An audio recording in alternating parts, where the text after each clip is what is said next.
Bright career school में किया quiz programme का आयोजन। एपीजे अब्दुल कलाम टीम ने मारी बाजी। घर में बेटियों को उतनी अहमियत दी जाए जितनी बेटों को दी जाती है। आदर्श नगर एकता मार्ग स्थित ब्राइट कैरियर स्कूल में स्कूल के बच्चों की 7 टीमें बनाकर क्विज प्रोग्राम का आयोजन किया गया। एपीजे अब्दुल कलाम टीम ने मारी बाजी। पहली रनरअप खान अब्दुल गफ्फार खान टीम रही, दूसरी रनरअप अल्लामा इकबाल टीम रही। रज़िया सुल्तान, फातिमा शेख, चांद बीबी और निगत ज़रीन टीम ने भी शानदार परफॉर्मेंस दी और जवाबात ज़बरदस्त अंदाज में दिए। इस मौके पर हरदेव जोशी यूनिवर्सिटी की उपाध्यक्ष सारा इस्माइल ने स्वतंत्रता सेनानी मुस्लिम महिला फातिमा शेख की जीवनी पर रोशनी डालते हुए कहा, उस ज़माने में जब लड़कियों को शिक्षा के लिए दूर रखा जाता था तब उन्होंने बेटियों की शिक्षा के लिए जद्दोजहद की और आज नतीजा है कि बेटियां शिक्षा प्राप्त कर परिवार और देश का नाम रोशन कर रही है। स्कूल के डायरेक्टर सैयद जर्रार ने कहा कि ऐसे क्विज प्रोग्राम होते रहने से बच्चों की नॉलेज बढ़ाने में कारगर साबित होते हैं। इस मौके पर सभी बच्चों को प्रशस्ति पत्र और गिफ्ट देकर नवाजा गया। 23 जून 1757 में ईस्ट इंडिया कंपनी और राष्ट्रीय दिवस का सम्मान करना चाहिए और हमें भारतीय लोगों को चाहिए का पालन करें, संस्थान, राष्ट्रगान, राष्ट्रीय ध्वज का आदर करें। सोचना है हमें अपनी एजुकेशन के बारे में। किसी को नहीं पता कौन से नागरिक अधिकार देता है। स्वतंत्रता का अधिकार और धार्मिक स्वतंत्रता का अधिकार। गुड।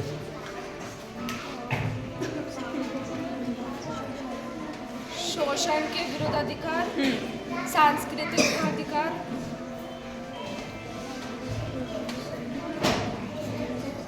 अधिकार में मैम 6-8 हो गया अधिकार।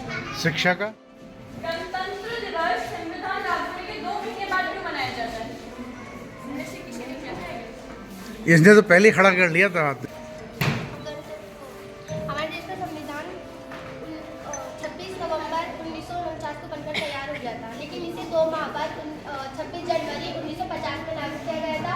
इसकी वजह ये है कि आज से ठीक 20 साल पहले, आज से नहीं, लागू होने से 20 साल पहले 1930 में 26 जनवरी 1930 को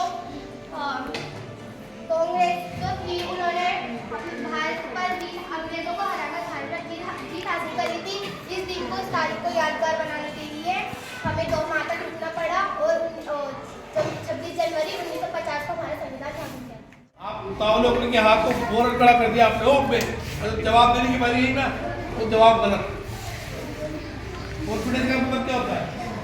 आपको जवाब अच्छा सा याद है तब आप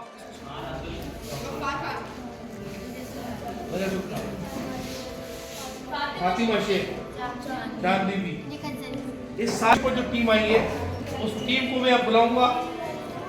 अल्लामा इकबाल टीम से इसरा, सोहेब और अब्दुल मन्नान। तालियां बजाओ।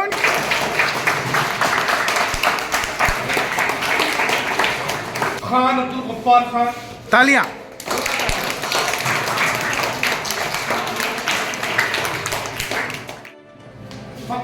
खान टीम खड़ा जाएगा। तालियां। तालियां।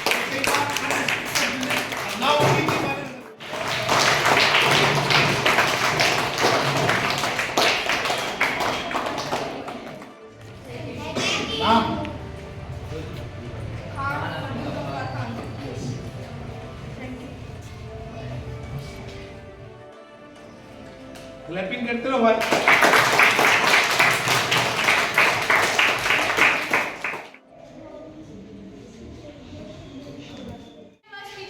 छोटे बच्चों, आ रही आवाज? सुनाई दे रही है? तो आज हमने ग्रुप का नाम दिया था फातिमा शेख। सबको याद है? कौन थे फातिमा शेख ग्रुप के बच्चे?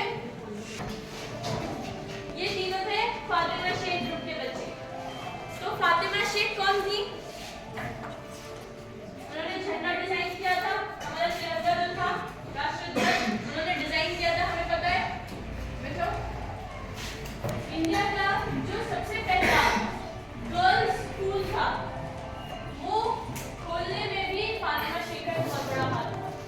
ठीक है, हम लोग फातिमा शेख के बारे में थोड़ी सी आज जानकारी देंगे क्योंकि हमें सबके नाम सुनने को मिलते हैं, लेकिन एक तो मुस्लिम और दूसरा महिला, तो ऐसे शख्सियत जो कि मुस्लिम भी थी और महिला भी थी, यानी कि माइनॉरिटी की भी नाम सुनने को कम मिलता है जब भी फ्रीडम फाइटिंग की बात आती है, जब भी हमारे देश की प्रगति की बात आती है, तो ये जो नाम होते हैं ये कहीं दबके रह जाते हैं। हम काफ़ी लोग फातिमा शेख को नहीं जानते थे। जानते थे क्या इससे पहले क्वेश्चंस सुनने से पहले? जानते थे आप लोग? नहीं। हमने कभी ज्योतिराव फूले का नाम सुना है? सुना है नाम? नहीं सुना? हिस्ट्री बुक में आते हैं, है ना?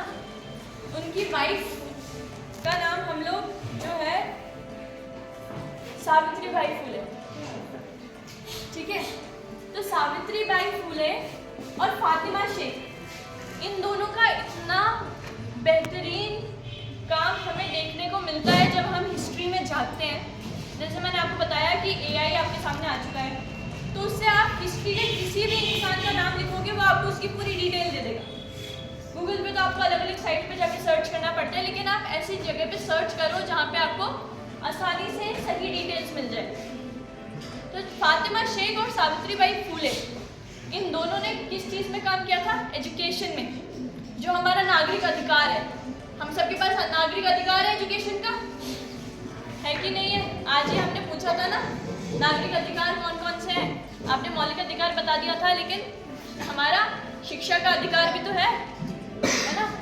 तो जब एक उस ज़माने में 90s के ज़माने में 19th सेंचुरी में जब औरतों को ऑलरेडी बहुत कुछ झेलना पड़ता था, जब ऐसी प्रथाएं होती थी जिसके बारे में अगर हम आज सुने तो हमारी रूह कांप जाए, ऐसी प्रथाओं के समय वुमेन्स एजुकेशन के ऊपर काम करना। आज हमारे यहाँ पे धर्म की बहुत लड़ाई चलती है, तुम हिंदू हो, तुम मुस्लिम हो, सिख ईसाई, सब लोग धर्म के नाम पे लड़ते रहते हैं। पॉलिटिक्स के लिए लड़े या फिर खुद के अंदर का कुछ बैठा हुआ होता है इंसान के अंदर सोच, उसके लिए लड़े, बहुत लड़ाई देखने को मिलती है। ये दो महिलाएं इतनी प्रोग्रेसिव महिलाएं रही हैं जो आज के ज़माने में भी हमको बहुत कम देखने को मिलती हैं। इन्होंने धर्म निरपेक्षता की सोच के साथ विमेंस एजुकेशन को आगे बढ़ाया। ठीक है, तो फातिमा शेख जो थी उन्होंने सोसाइटी के अंदर जो डिवाइड था वो देखा कि मुसलमानों को सोसाइटी में कैसे ट्रीट किया जाता है और उसके ऊपर से महिलाओं को भी कितना बुरा तरीके से ट्रीट करा जाता है। और उनके साथ में उनके सफ़र में सावित्रीबाई फूले जो ऑलरेडी इस चीज़ में काम कर रही थी, वो एक हिंदू समाज से थी। तो जब वो देख रही थी कि हिंदू समाज के अंदर भी महिलाओं को नीचे रखा जा रहा है, हर समाज के अंदर महिलाओं को नीचे रखा जा रहा है, तो उनके दिमाग में ये चीज़ उनको समझ आई कि महिलाएं चाहे किसी भी धर्म की हो, उन्हें दबाने का काम हिस्ट्री से यानी शुरू से किया जा रहा है। आज भी महिलाओं के पास में उतने अधिकार नहीं मिलते जितने पुरुषों को मिलते हैं, लेकिन हम सभी लोग नागरिक हैं भारत के। क्या एक महिला जो है वो भारत की नागरिक कम हो जाएंगी क्योंकि वो महिला है? हाँ, नहीं होगी ना। अगर आप सारी लड़कियों को मैं बोल दूँ कि तुम्हारे पास अधिकार नहीं है, लड़कों के पास अधिकार है, तो क्या ये सही होगा? क्या भारत का संविधान हमें ये सिखाता है? हाँ, प्लीज बोलो। नहीं सिखाता। तो फातिमा शेख और सावित्रीबाई फूले इन दोनों ने उस समय से इस काम को शुरू किया, इस लड़ाई को शुरू किया, और आज हम यहाँ पे जो पढ़ रहे हैं वो उसके अंदर उनके बहुत बड़ा योगदान था। जैसे कि अंकल आपकी डॉटर है ना सोफिया में, हाँ, वो एक गर्ल्स स्कूल है। ठीक है, आज के ज़माने में गर्ल्स स्कूल को ऐसे देखा जाता है कि कितनी बहुत अच्छी चीज़ है, और मतलब हर जगह आपको गर्ल्स स्कूल दिख जाएंगे। MGD गर्ल्स स्कूल है, हमारे पास लोकल एरिया में भी बहुत सारे गर्ल्स स्कूल देखने को में जाते हैं, मदरसों में भी गर्ल्स स्कूल अलग से होता है। तो आजकल तो ये बहुत कॉमन हो गया है, कितनी अच्छी चीज़ है। लेकिन उस ज़माने में जहाँ पे औरतों को जब वो विधवा हो जाती थी उसके बाद में कितनी परेशानियाँ झेलनी पड़ती थी, दूसरी शादी नहीं कर सकती थी, वो सती प्रथा भी चलती थी, है ना। ऐसी ऐसी जो चीज़ें थी उस ज़माने में उन्होंने विमेंस एजुकेशन की बात करी। अब विमेंस एजुकेशन की बात क्यों ज़रूरी थी, कौन बताएगा? एजुकेशन की बात इसलिए ज़रूरी थी और अभी भी है। हम एजुकेशन क्यों लेते हैं, हम यहाँ पे पढ़ते क्यों हैं? पढ़ाई क्यों ज़रूरी है? जानकारी हासिल करने के लिए, अपनी सोच को बेहतर बनाने के लिए। तो जब उस ज़माने में उन लोगों ने ये चीज़ रिकॉग्नाइज कर ली कि औरतों को भी उतना ही हक है एजुकेशन का। उस ज़माने में तो ऐसी ऐसी अफवाहें थी कि अगर लड़की पढ़ लेगी तो उसका जो शौहर है उसकी डेथ हो जाएगी। हिंदू समाज के अंदर ऐसे अफवाहें थी, ऐसे सुपरस्टिशंस थे, हम क्या बोलते हैं, अंधविश्वास। ऐसे अंधविश्वास था कि अगर लड़की पढ़ रही है इसका मतलब ये है कि उसके जो हस्बैंड है उसकी डेथ जल्दी हो जाएगी। तो ये क्या कोई समझ की बात है? ये क्या कोई लॉजिकल बात है?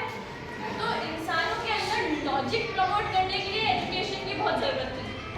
और आज भी जब हम देख रहे हैं दुनिया के अंदर लॉजिक कम होता जा रहा है और कास्ट डिवीजन बढ़ता जा रहा है, रिलीजियस डिवीजन बढ़ता जा रहा है, ये चीज़ बढ़ती जा रही है कि तुम मुझसे आगे नहीं निकलने चाहिए, मुझे हमेशा ऊपर रहना है ना। दूसरों को नीचे गिराने की जो कोशिश है वो बढ़ती जा रही है।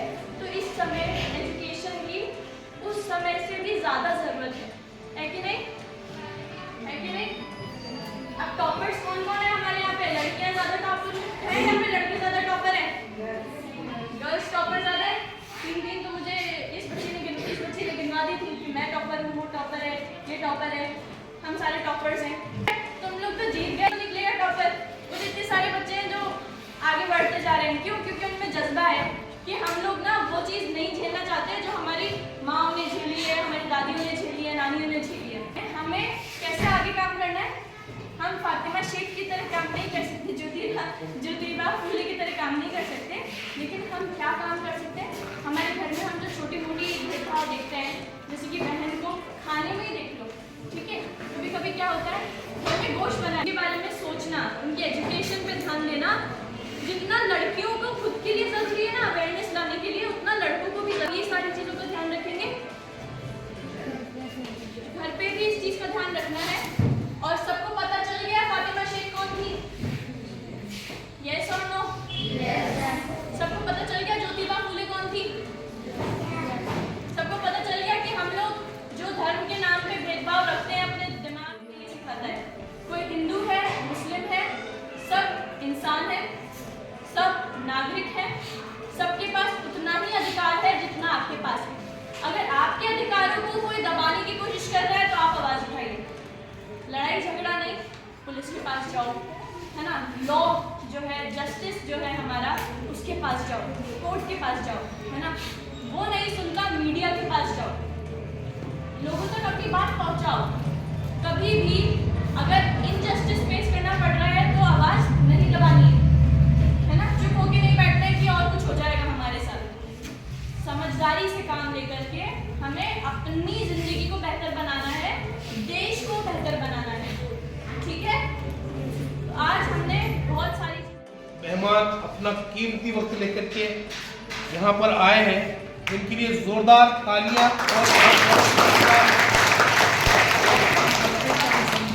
और आप यहाँ तक आए, बहुत बहुत शुक्रिया।